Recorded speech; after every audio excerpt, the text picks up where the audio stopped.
그렇게 초막절을 지킵니다. 초막절을 보내는 동안에도 끊임없이 말씀을 낭독하며 초막절을 보냈다라는 거죠. 그렇게 초막절 절기까지 다 마치고 말씀을 읽는 그 자리에서 초막절 절기를 제대로 지키자는 것을 발견하고 순종하여 바로 초막절 절기를 지내고 각자 집으로 돌아갑니다. 우리가 읽은 9장은 그렇게 말씀을 읽고 초막절 절기를 지낸 다음에 집으로 돌아가서 이틀 만에 벌어진 일이 9장에 있는 일들이에요. 9장 1절에 이렇게 말합니다. 그달 29날에, 그달 29날에, 그러니까 어떤 달인지 모르겠지만 24일이라는 말이죠. 24일날 어떤 달 24일날 이런 일이 펼쳐진 거예요. 그럼 무슨 달이냐? 8장에 보면, 느헤미야 8장 2절을 보면 일곱째 달 초하루에 이렇게 되어 있습니다. 그러니까 7월 1일에 말씀을 읽기 시작한 거예요. 8장에서. 그러다가 7월 22일까지 초막절 절기를 지내고 집으로 돌아갑니다. 그리고 이틀 뒤에 7월 24일 날 어떠한 일이 벌어지기 시작했다라는 거죠. 어떤 일이 벌어졌는가? 1절을 다시 보시면 그달 29날에 이스라엘 자손이 다 모여 금식하며 굵은 베옷을 입고 티끌을 무릅쓰며, 이스라엘 자손이 다 모여서 금식했대요. 굵은 베옷을 입고 티끌을 무릅쓰며 금식하며 기도하고 있었다라는 말이죠. 그런데 이스라엘 자손이 다 모였다라는 표현이 나와요. 이 표현이 조금 오해의 소지가 있어서 좀 번역이 좀 좀 부족하게 됐다고 좀 표현하고 싶은데, 어디에 모였을까요? 다 모였다고 하는데 어디에 모였을까요? 아마 예루살렘 성전에 이들이 지금 다 모여서 금식하고 있을 거예요. 다 모여라는 표현 때문에 누가 주도해가지고 교회에서 금식성회를 열어서 이스라엘 백성 전체가 금식성회를 지금 열고 있는 것처럼 그렇게 오해할 수가 있는데요. 원어 성경으로 읽어보면 느낌이 좀 틀려요. 히브리어 성경은 어떠한 뉘앙스냐면, 들어보세요. 이스라엘 자손이 금식하는 가운데 굵은 베옷을 입고 머리에 티끌을 쓴 채로 모여들었다. 히브리 원어 성경은 이렇게 표현하고 있어요. 그러니까 다 모였다라는 표현이 없어요. 근데 여기서는 모여들었다라는 표현을, 원어에서 모여들었다는 표현을 다 모였다라고 그렇게 지금 한글 성경은 번역한 거예요. 그러니까 무슨 말이냐면 이스라엘 백성이 모여서 다 예루살렘 성전에 딱 모여놓고 금식을 시작한 게 아니라는 말이에요. 각자의 집에서 말씀을 듣고 22일 날 돌아가서 각자의 집에서 이미 금식이 시작됐고요. 각자의 집에서 굵은 베옷을 입고 티끌을 뒤집어 쓰고 애통하며 회개하는 일이 각자의 집에서 시작됐다는 거예요. 이렇게 애타는 마음으로 금식하고 회개 기도하려고 교회에 와보니까, 여러분 집에서 금식하려면 어디로 옵니까? 집에서는 금식이 잘 되나요? 그래서 교회로 가잖아요. 기도원으로 가거나. 그래서 금식을 하면서 회개 기도하려고 교회에 와보니까 이 집사님도 교회에 와 있고 저 집사님도 교회에 와 있고 그때 봤던 그 집사님도 교회에 와서 그렇게 회개 기도하고 있는 거예요. 그래서 그렇게 사람들이 다 모이게 된 겁니다. 그게 9장에 나타난 지금 이 사건이에요. 여러분 생각해 보세요. 말씀성회가 7월 1일 날 시작됐어요. 8장 2절에서 7월 1일 날 시작됐다고 그랬죠. 7월 22일 날 초막절 절기까지 다 끝났어요. 7월 22일 날. 그러면 7월 한 달이 다 지나간 거예요. 그럼 빨리 어디로 돌아가야 됩니까? 한 달 동안 일을 못했으니 생업으로 돌아가야죠. 빨리 일상으로 돌아가서 돈 벌어야죠. 근데 막상 집에 돌아갔는데 돈 벌 생각이 드는 게 아니라 집에 돌아갔는데 머릿속에 자꾸 맴도는 것이 있어요. 뭐가 맴돌았을까요? 낭독되었던 말씀에 맴도는 거예요. 느헤미야 8장에서 22일 동안 말씀을 들었던 그 말씀들이 자꾸 머릿속에 집에 돌아가면서 맴도는 거예요. 여러분, 낭독된 말씀이 깨달아지고 하나님이 부어주신 은혜가, 그 말씀의 은혜가 머릿속에 자꾸 왔다 갔다 맴돌기 시작하는 거예요. 말씀이 깨달아질 때 우리 안에 보이는 게 있어요. 뭐가 보일까요? 말씀이 깨달아지면 우리 안에 보이는 게 있는데 내 죄가 보여요. 내가 얼마나 죄인인지, 내 안에 하나님께서 싫어하실 만한 것들이 얼마나 가득한지, 이것을 보게 되는 눈이 말씀에 깨달아지면 열린다고요. 그 죄가 보이니까 이들이 생업으로 돌아갈 수 없는 거예요. 하나님 앞에서 이 문제를 해결하지 않고서는 내가 아무 일도 할 수 없다. 그래서 일상으로 돌아가서 생업으로 돌아가지 않고 금식을 시작합니다. 금식이란 기본적으로 내가 할 수 없는 일들, 내가 해결할 수 없는 일을 하나님 도와주십시오라고 하면서 엎드리는 거예요. 이 문제 해결해 주시지 않으면 내 생명을 걸고서라도 하나님 이 문제 해결해 주셔야 됩니다라는 이러한 마음으로 금식하고 있는 거예요. 그리고 자신의 죄 때문에 주체할 수 없는 마음과 비통한 슬픔을 가지고 굵은 베옷을 입고 머리에 죄를 뒤집어 쓰면서 티끌을 뒤집어 쓰면서 그렇게 기도합니다. 이스라엘 문화에서 굵은 베옷을 입고 머리에 티끌을 뒤집어 쓴다는 것은요, 자신의 애통한 심정, 이 슬픈 마음을 밖으로 표출하는 행동입니다. 이게 자연스러운 이스라엘의 문화였고 풍습이었어요. 그런데 죄에 대한 슬픔을 표출하면서 금식을 해요. 내가 이렇게 비통하다. 내가 이렇게 아프다. 왜? 내 죄 때문에 이렇게 아프다. 이것을 굵은 베옷을 입고 사람들에게 보여주면서 금식을 하고 있다고요. 그러니까 집 안에 머무를 수 없었던 거예요. 일상으로 돌아갈 수 없었던 거예요. 어디로 갈 수밖에 없으니까 교회로 갈 수밖에 없었다라는 거죠. 그래서 예루살렘 성전으로 들어가서 금식하고 회개할 수밖에 없었던 거예요. 근데 교회에 갔더니 박 집사님도 와 있고, 김 집사님도 와서 금식하고 있고, 이 집사님도 와서 금식하고 있고, 최 집사님도 와서 금식하고 있고, 그렇게 다 모이게 된 거예요. 대부분의 이스라엘 백성이 그렇게 다 모이게 된 겁니다. 여러분, 하나님의 말씀이 깊이 새겨진 그 자리에 여지없이 일어날 수밖에 없는 일이 회개입니다. 자신의 죄를 자복하는 일입니다. 말씀이 깨달아지는 사람, 말씀이 들어간 사람은 자신의 죄를 자복할 수밖에 없다는 거죠. 내 죄를 볼 수 있다는 것, 나의 연약함을 인정하며 연약함 때문에 아파할 수 있다는 것, 이것은 굉장히 큰 복입니다. 지금 그 은혜를 이스라엘 백성들은 경험하고 있는 중이라는 거죠. 계속해서 2절 말씀을 보시면 이스라엘 백성들이 회개했던 회개 기도의 제목이 나오는데요. 어떤 기도를, 어떠한 것들을 회개했냐, 2절을 보시면 모든 이방 사람과 절교하고 서서 자기의 죄와 조상들의 허물을 자복하고, 어떠한 죄를 회개합니까? 모든 이방 사람과 절교했다라고 그렇게 표현하고 있어요. 이방인의 모습을 부끄러워하며 이방 우상을 섬겼던 어리석은 모습들. 여러분, 전에 느헤미야 6장을 보면요, 도비아가 정략적 결혼을 맺습니다. 이방 여인과 정략적 결혼을 맺어요. 왜 결혼을 맺습니까? 안에서 느헤미야를 쫓아내려고, 느헤미야를 공격하려고.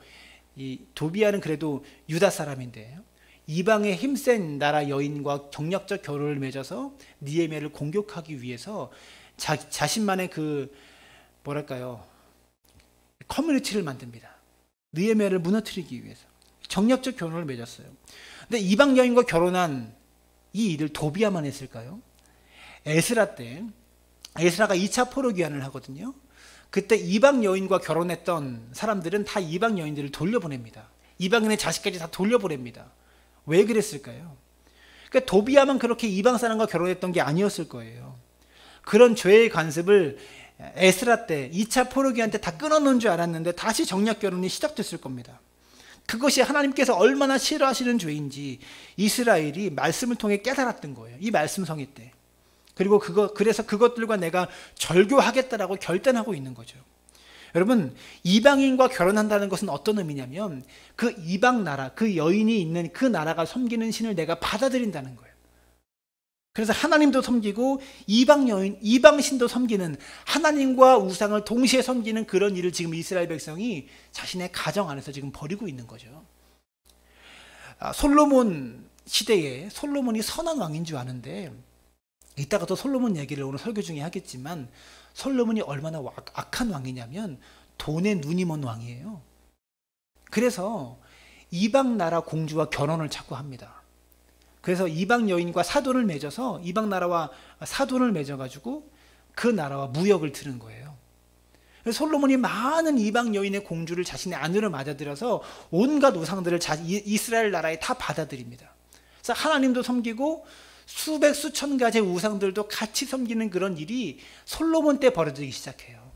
하나님이 얼마나 노하셨으면, 얼마나 화가 나셨으면 솔로몬 때문에 나라를 두둥강이 내버리십니다. 나라가 갈라져 버려요.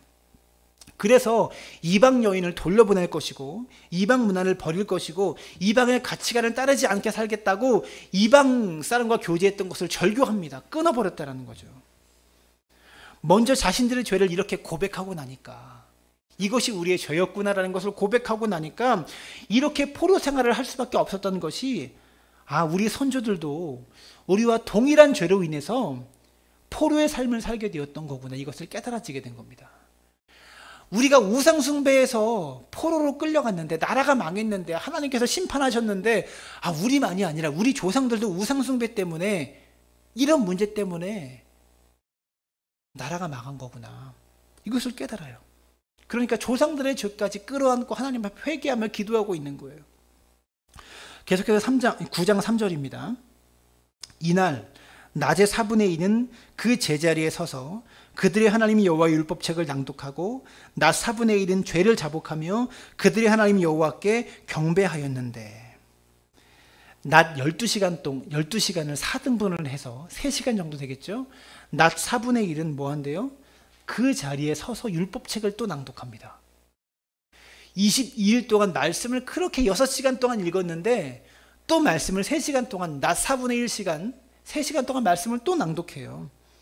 낭독했다고 말하면 지금처럼 개인 성경을 가지고 성경책을 읽었다라는 게 아니라 에스라가 앞에 서서 대표로 성경책을 낭독해 주는 겁니다. 하나님 말씀이 3시간 동안 이스라엘 백성들의 귀에 들려지는 거예요. 그리고 나서 또 낮의 4분의 1시간 동안에는, 또 낮의 4분의 1시간, 또 3시간 동안에는, 그러니까 6시간 동안은 일을 했는지 뭘 했는지 모르겠어요. 3시간은 말씀을 했고 또 나머지 4분의 1시간 동안에는 죄를 자복하며 그들의 하나님 여호와께 경배했다라고 지금 표현하고 있어요. 대단하지 않습니까? 근데 어떻게 찬양을 했느냐? 3시간 동안 말씀을 읽는 것은 8장의 모습과 동일했을 거예요. 근데 3시간 동안 또 찬양을 했다고 그러는데 어떻게 찬양하냐? 이번에는 레위인들이 앞장섭니다. 4절부터 5절까지 말씀해 보시면 레위 사람들의 명단이 쭉 나와요. 한 12몇 명이 쭉 나오다가 그나니는 단에 올라서서 그 소리로 그들의 하나님 여호와께 부르짖고, 또 5절 보시면 또 레위 사람 예수아와 하면서 쫙 나오고, 부다히야는 이르기를 너희 무리는 마땅히 일어나 영원부터 영원까지 계신 너희 하나님 여호와를 송축할지어다, 이렇게 말해요. 그러니까 무슨 얘기냐면 이제 하나님을 찬송합시다, 존귀하신 우리 하나님을 찬양합시다, 이렇게 선포하는 거예요. 누가? 레위인들이. 이렇게 선포하면 후창으로 이스라엘 백성이 따라하는, 레위인들이 선창하고 후창을 백성들이 하는 이러한 찬양을 3시간 동안 낭독하는 거예요. 무려 6절부터 37절까지 레위인과 이스라엘 백성이 주고받으면서 찬양하는 내용이 기록되어 있어요. 그런데 이 찬양이 어떠한 찬양이냐면 단순한 찬양이 아니에요. 단순한 노래가 아니라 창조의 하나님을 높이고 출애굽 과정 속에서 이스라엘 백성을 출애굽시킨 하나님을 찬양하고, 광야 생활 동안 이스라엘 백성의 역사하신 하나님을 찬양했고요, 여호수아 시대와 함께 약속의 땅을 정복하게 하셨던 하나님을 찬양하고, 사사시대의 하나님, 왕정시대의 하나님, 그리고 또 포로시대의 하나님을 찬양하는 내용이 6절부터 37절까지 길게 나와요. 이스라엘 역사 가운데 하나님이 어떻게 우리 이스라엘을 사랑하셨는지를 지금 찬양하고 있는 거예요. 6절을 보시면, 6절은 본문을 보지 않겠습니다. 이렇게 읽으면 한도 끝도 없어서 6절은 하나님을 찬양하는 이야기입니다. 땅과 바다, 하늘을 만드신 분이 우리 하나님이셨고 그 모든 만물을 지으시고 보존하시고 지키시는 분이 지금 우리 하나님이다, 이것을 6절은 찬양하고 있고요. 그 다음부터 7절부터 8절까지 보시면 아브라함의 하나님을 찬양하는데요. 7절 이렇게 말합니다. 주 하나님은 여호와시라. 옛적에 아브라함을 택하시고, 이스라엘 민족의 역사는 아브라함 한 사람으로 시작되었어요. 하나님의 놀라운 역사는 여러분 한 사람으로 시작됩니다. 이스라엘 민족 전체 역사가 아브라함 한 사람부터 출발되고 시작되었듯이 하나님의 역사가요, 여러분 한 사람으로 시작되고 출발된다고요. 그런데 아브라함의 이야기는 하나님이 아브라함을 주권적으로 선택하셔서 하나님이 아브라함을 갈대아 우르에서 뽑으셨어요. 그를 끌어내셨어요. 갈대아 우르는 풍요로운 도시였고 화려한 도시였습니다. 아브라함의 고향이기도 하고요. 그러나 태양신을 섬기고 우상 숭배가 가득했던 도시가 갈대아 우르였다라는 거죠. 게다가 아브라함의 집안은 우상 장사하는 집안이었어요. 아버지가 우상을 만들어서 갖다 파는 우상 사업으로 돈 벌고 있는 그게 돈 벌어서 아브라함을 학교도 보내고 뭐 옷도 사 입히고 그렇게 살림했던 그런 집안이었습니다. 아브라함이 그곳에 있어서는 아버지 밑에 있었고 그리고 그 갈대아 우르에 있어서는요 절대 믿음의 사람이 될 수 없었어요. 그래서 하나님은 아브라함을 부르신 거예요. 아브라함을 뽑아내신 거예요. 본토 친척 아버지의 집을 떠나서 내가 내게 지시할 땅으로 가라. 내가 너로 큰 민족을 이루게 하겠다라고 약속하시면서 아브라함 한 사람에게 그 약속을 주시면서 그 약속대로 그 언약대로 아브라함을 통해서 지금 이 큰 민족을 이루게 하셨다라는 거죠. 그리고 아브람의 이름이었는데 원래 아브람이었는데 아브라함으로 바꿔주셨습니다. 아브람의 뜻은요 존귀한 아버지라는 뜻이에요. 이름이.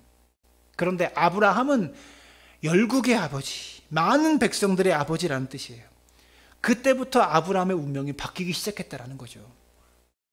아브라함은요 하나님을 만나기 전까지만 해도 자기만 보며 살았어요. 자기밖에 없었습니다. 자기 가족, 자기 민족, 자기만 복받으면 되는 사람이었어요. 그러나 하나님은 아브라함을 축복의 통로로 사용하셨고요. 온 열방이 아브라함을 통해 복을 받게 하셨다는 거죠. 그런데 아브라함의 하나님을 찬양하는 이 찬양의 내용이 아브라함의 노력이나 아브라함의 공로에 대해서는 찬양하지 않아요. 아브라함의 믿음은 아브라함이 노력해서 얻은 것이 아니라 하나님이 아브라함을 믿음의 자리로 이끌어 가시는 거예요. 믿음의 자리로 하나님께서 아브라함을 이끌어 가셨다고요. 아브라함의 인생에 여러 가지 어려움들이 있었고 고난이 있었지만 하나님께서 주도적으로 이끌어 가셔서 만들어 놓은 믿음의 조상이 아브라함이었다라는 거죠. 그래서 아브라함을 만드신 아브라함을 믿음의 조상 되게 하신 그 하나님의 주권을 지금 찬양하고 있는 거예요. 다음에 9절부터 12절까지를 보시면 출애굽 시대의 하나님을 찬양하는데요. 9절만 볼까요? 주께서 우리 조상들이 애굽에서 고난받는 것을 감찰하시며 홍해에서 그들의 부르짖음을 들으시고 이렇게 표현하고 있어요. 그들이 애굽에서 노예 생활을 겪고 있는 400년의 기간도 하나님께서 이스라엘을 감찰하셨다. 지켜보고 계셨다. 그렇게 찬양하고 있는 거예요.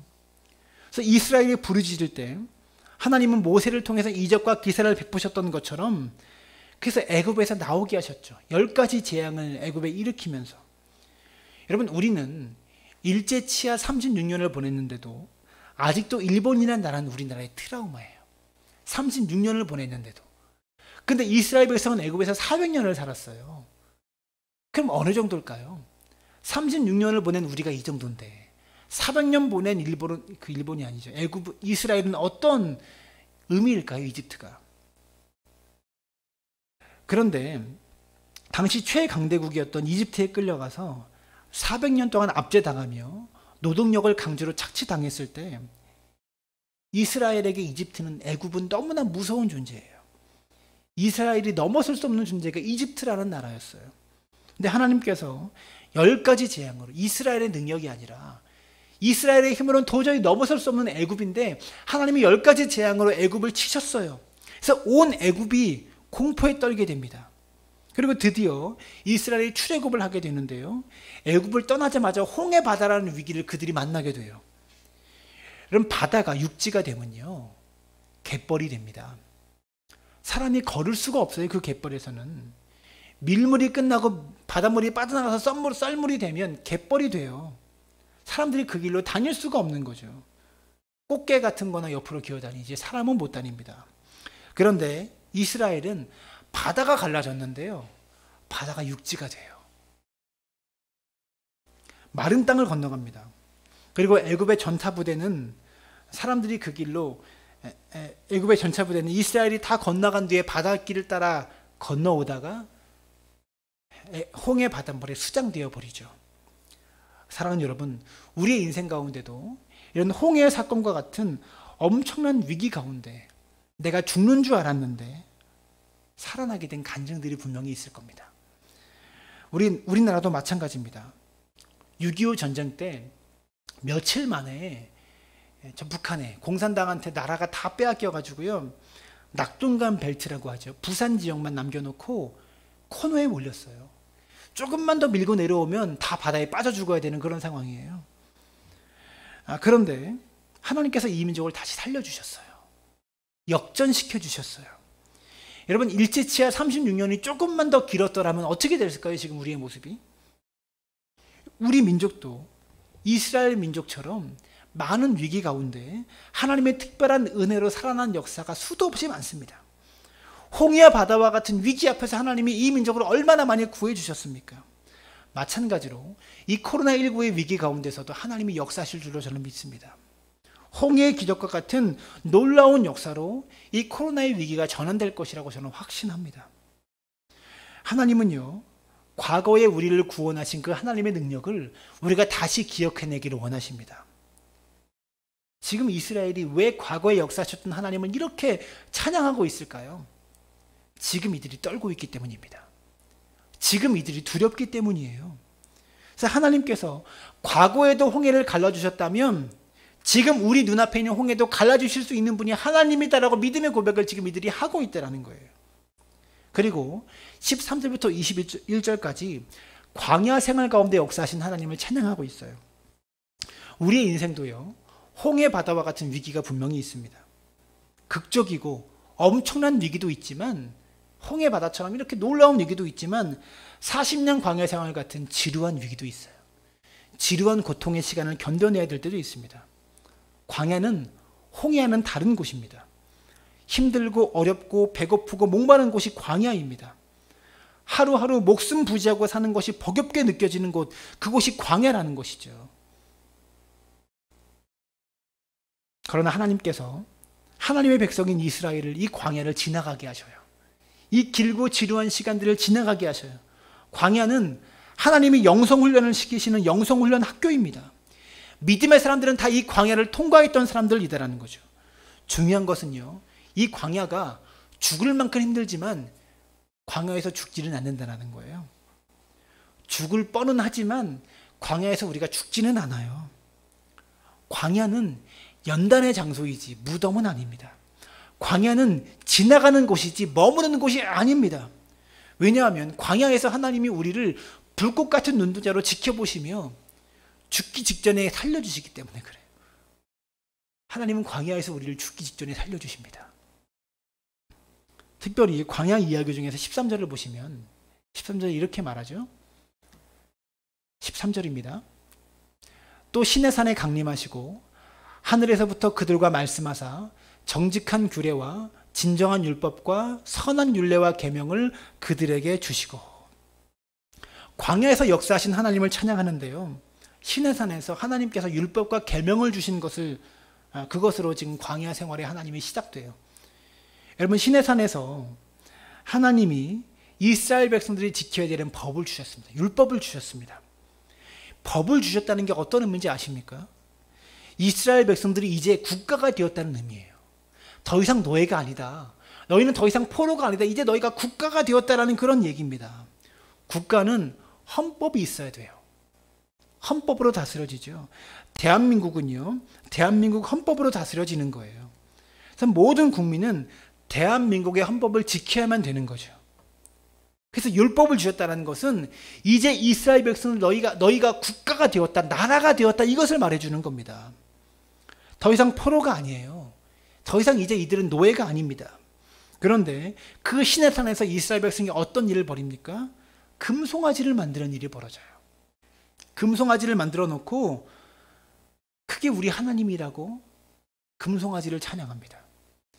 또 10명의 정탐꾼의 부정적인 보고를 듣고 우리는 절대 가나안 땅을 정복할 수 없습니다라고 그렇게 하나님의 약속을 주셨는데도 불구하고 그 약속을 무시합니다. 그리고 애굽으로 돌아가려고 해요.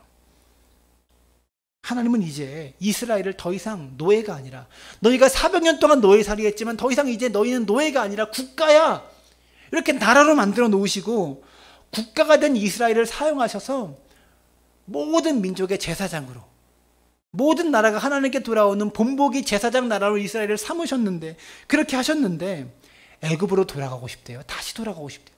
다시 노예 생활로 돌아가고 싶대요. 우상을 만들어 놓고 이 우상이 우리 하나님이다라고 찬양하고 있는 거죠. 얼마나 어리석습니까? 근데 중요한 것은 이것입니다. 그런데 하나님이 이스라엘을 버리셨나요? 하나님은 이런 이스라엘을 버리지 않으시고요. 구름 기둥과 불 기둥으로 갈 길을 인도해 주셨고, 광야에서 목마를 때 물을 주셨고, 배고플 때 만나를 주셨습니다. 고기를 먹고 싶다고 그러니까 메추라기를 주셨어요. 광야 40년 동안 신발이 부르트지 않았고 옷이 해지지 않도록 그들을 지켜주셨다고요. 이게 하나님의 사랑이에요. 이 하나님의 은혜가 지금 우리와도 함께하고 있는 거죠. 이스라엘은 지금 그 하나님을 찬양하고 있는 거예요. 그렇게 우리가 배신했는데, 그렇게 우리가 하나님을 떠나서 우상숭배했는데 우리를 버리지 아니하시는 그 하나님을 찬양하고 있는 겁니다. 그리고 21절부터 26절까지 약속의 땅인 가나안을 정복하게 하신 하나님을 찬양합니다. 약속의 땅으로 가는 길목에서 여러 대적자들의 방해가 있었지만 하나님이 물리쳐 주셨습니다. 가나안 땅에 들어가서도 여러 왕들과 부족들을 다 물리치게 하셨어요. 그리고 가나안 땅에서 이스라엘 민족이 파지하는 우물을 그들이 공짜로 얻을 수 있었고요. 이스라엘이 심지도 않은 포도는 그들이 소유할 수 있었고, 이스라엘이 짓지도 않은 집을 이스라엘이 소유할 수 있게 됩니다. 이 모든 것이 하나님께서 베풀어 주신 은혜였다고요.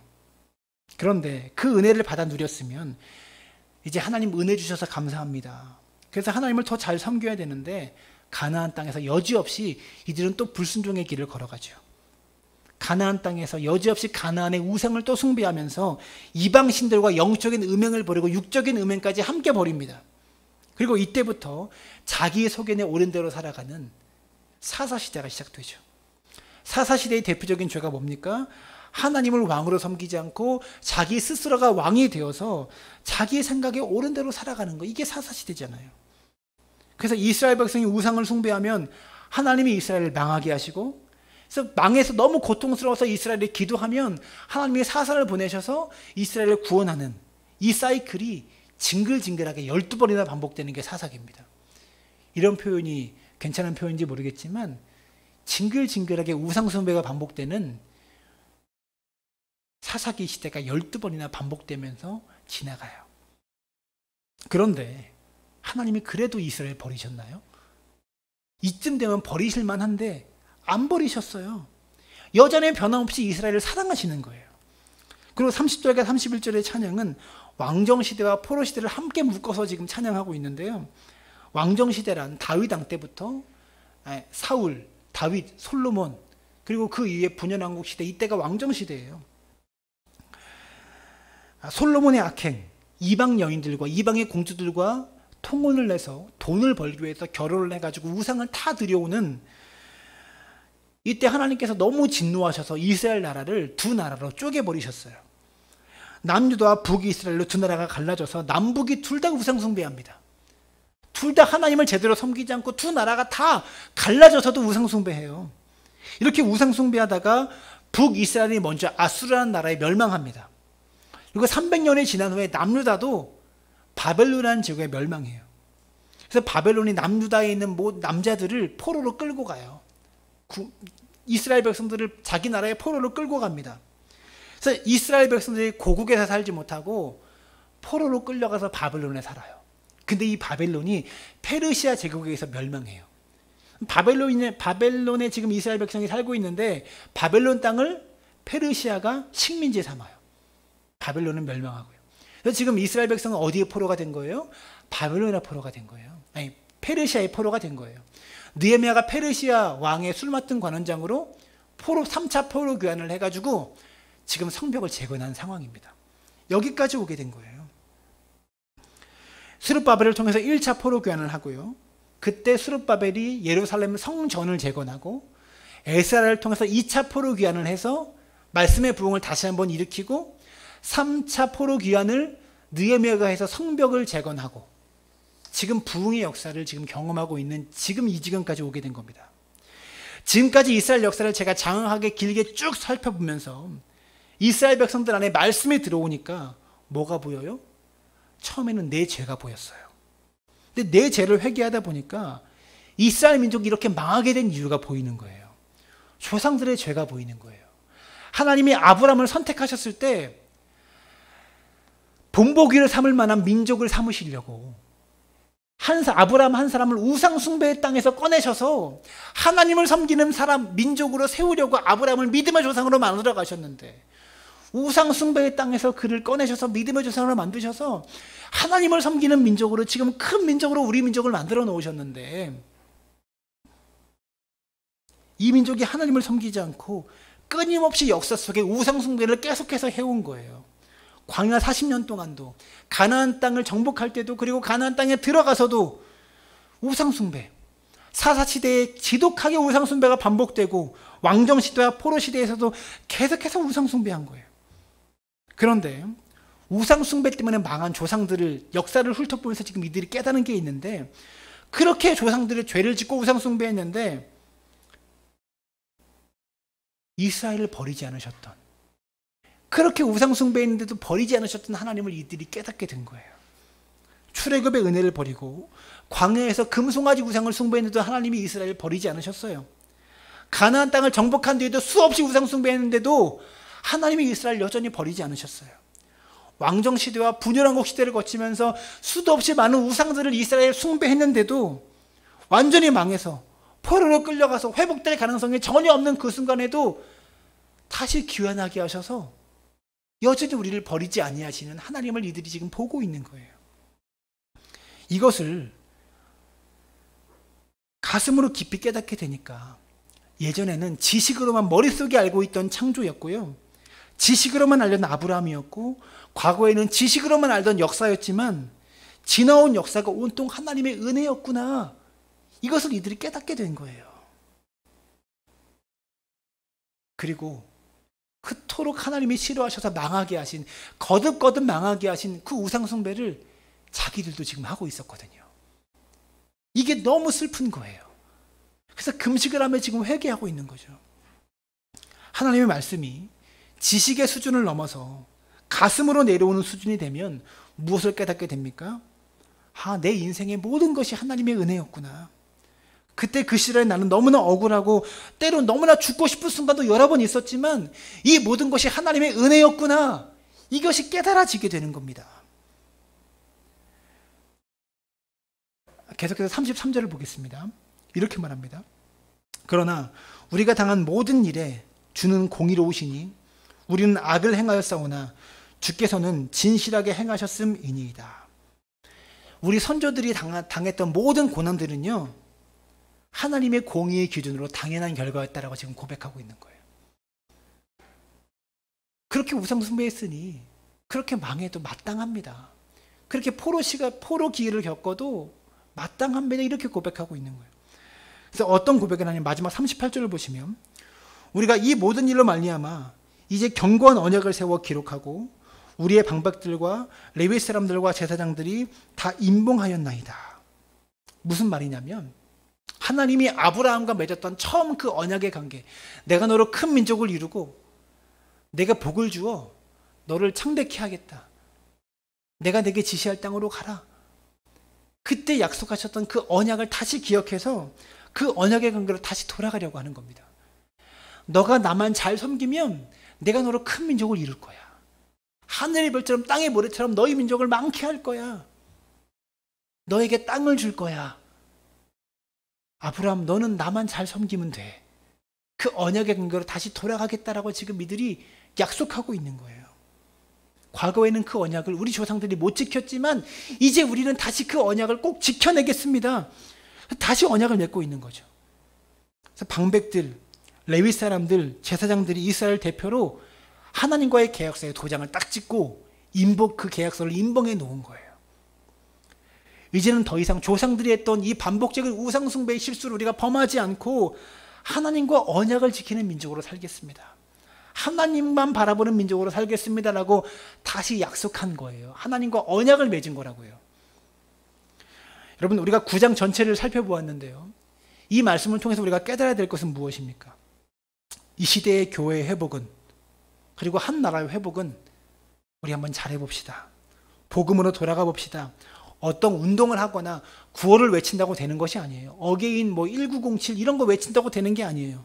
성도 한 사람 한 사람이 말씀 앞으로 돌아갈 때 그래서 그 말씀을 지식으로 채우는 것이 아니라 그 말씀이 내 삶과 연결되어 나를 향한 말씀이구나라고 고백하면서 그 말씀을 따라 내 삶을 바꿔나가는 씨름을 내 삶 속에서 행하게 될 때, 그때 비로소 가정과 교회의 회복의 역사가 일어나게 된다는 겁니다. 사랑하는 여러분, 하나님의 말씀은 어려운 것이 아닙니다. 그럼 뭐가 어려운가? 말씀은 어렵지 않아요. 이 말씀을 살아내기가 어려운 겁니다. 말씀의 맥락을 이해하는 거, 여러분 제 설교 2번, 3번 들어보시면 이해가 돼요. 그 자리에서 처음 한 번 들으면 이해가 안 되는데 또 들어보시면 이해가 돼요. 그런데 문제는 그 말씀을 이해하는 게 어려운 게 아니라 그 말씀을 내가 지키고 살아가는 게 어려운 거예요. 그런데 우리가 그 말씀대로 살아보면 말씀이 우리 안에 역사되어져서 순종하는 자들은 이 말씀의 능력을 체험하게 됩니다. 그렇게 말씀을 체험한 사람들은 어떻게 되는 거예요? 더욱더 기도의 불이 붙을 수밖에 없는 거예요. 이 말씀의 능력을 체험한 사람들은 기도의 불이 붙습니다. 말씀을 체험할 때마다 하나님의 말씀이 기도의 장작이 되어서 우리 영혼을 더 뜨겁게 달구고 이 기도의 불이 꺼지지 않는 연료가 된다는 거죠. 그래서 요한일서 3장 22절은 이렇게 말합니다. 무엇이든지 구하는 바를 그에게서 받나니 이는 우리가 그의 계명을 지키고 그 앞에서 기뻐하시는 것을 행함이라. 무엇이든지 구하는 바를 받는다라고 말합니다. 어떻게 받습니까? 그의 계명을 지키고 하나님이 기뻐하시는 것을 행하는 사람만이 구하는 바를 다 받는다고 성경은 말하고 있는 거예요. 사랑하는 여러분, 말씀을 살아내시길 바랍니다. 이 말씀은 약속입니다. 이스라엘 백성의 태도처럼 하나님과 이 약속을 임봉해 놓는, 계약을 하는, 꼭 지키겠습니다. 다시는 우리가 옛날의 생활로 우상 숭배로 돌아가지 않겠습니다. 하나님과의 약속을 저버리지 않겠습니다. 이런 결단으로 말씀을 내 삶 속에 살아내려고 하는 믿음의 사람들 되어지시기를 축원합니다. 말씀을 붙들고 그 말씀에 순종하는 사람은 구하는 것을 다 받는다라고 성경은 기록하고 있어요. 오늘 예배하는 우리 사랑나무교회 모든 성도님들이 말씀에 순종하여서 구하는 것을 받을 수 있는 믿음의 사람들 되어지시기를 주님의 이름으로 축원합니다.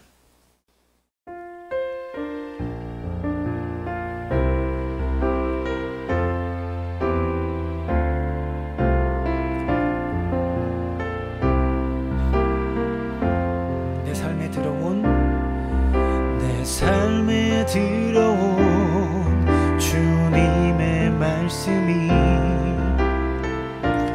내게 빛이 되시니 내 삶의 어두운 절망 가운데 소망 보게 하시네. 내 삶에 들어온 주님의 말씀이 나를 인도하시니 내 삶의 막막한 문제 가운데 주 뜻 보게 하시네. 말씀이 내게 역사하기를, 말씀이 내게 살아있기를, 하나님 말씀을 듣겠나이다. 주님의 음성을 듣겠나이. 말씀이 내게 역사하기를, 말씀이 내게 역사하기를, 말씀이 내게 살아있기를, 하나님 말씀을 듣겠나이다. 주님의 음성을 듣겠나이다. 함께 기도했으면 좋겠습니다. 시간 함께 기도할 때 하나님의 말씀이 우리 속에 들어오면 제일 먼저 보이는 것이 내 죄가 보입니다. 이스라엘 백성은 그 그 말씀 성회를 통하여 자신의 죄가 무엇인지를 깨닫게 됩니다. 자신만의 죄만 보인 것이 아니라 민족의 죄까지 그들 눈에 보이게 된 것이죠. 사랑하는 여러분, 우리는 어떻습니까? 말씀을 통하여 나의 죄가 깨달아지십니까? 내 속에 있는 하나님께서 기뻐하시지 않는 삶의 요소들, 하나님께서 원하시지 않는 불신의 요소들이 보이지 않습니까? 그리고 지나온 세월 동안 얼마나 내가 하나님 말씀에 불순종하며 살았는지가 보이지 않습니까?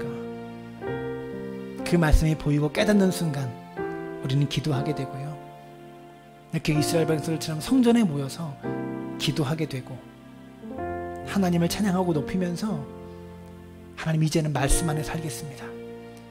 더 이상 우상 숭배하지 않고 세상으로 가지 않고 하나님만 바라보며 살겠습니다라고 결단하는 기도를 하게 된다는 것이죠. 함께 기도할 때 지난 세월 동안 우리가 수도 없이 하나님을 떠나왔는데 끊임없이 우리를 사랑하시고 변함없이 우리를 지켜주신 그 하나님을 찬양합니다. 하나님, 이제는 더 이상 하나님 떠나지 않고 하나님의 은혜 안에 말씀 안에 살겠습니다 라고 기도하며 하나님만 바라보며 살겠습니다 라고 하나님께 약속하는 믿음의 사람들 되도록 붙잡아 달라고 우리 마음을 담아서 함께 기도하며 나아갑니다. 살아계신 아버지 하나님, 수도 없이 많은 세월 동안 하나님을 떠나왔고 하나님께서 기뻐하시지 않는 삶을 살아왔던 우리 모습을 회개합니다.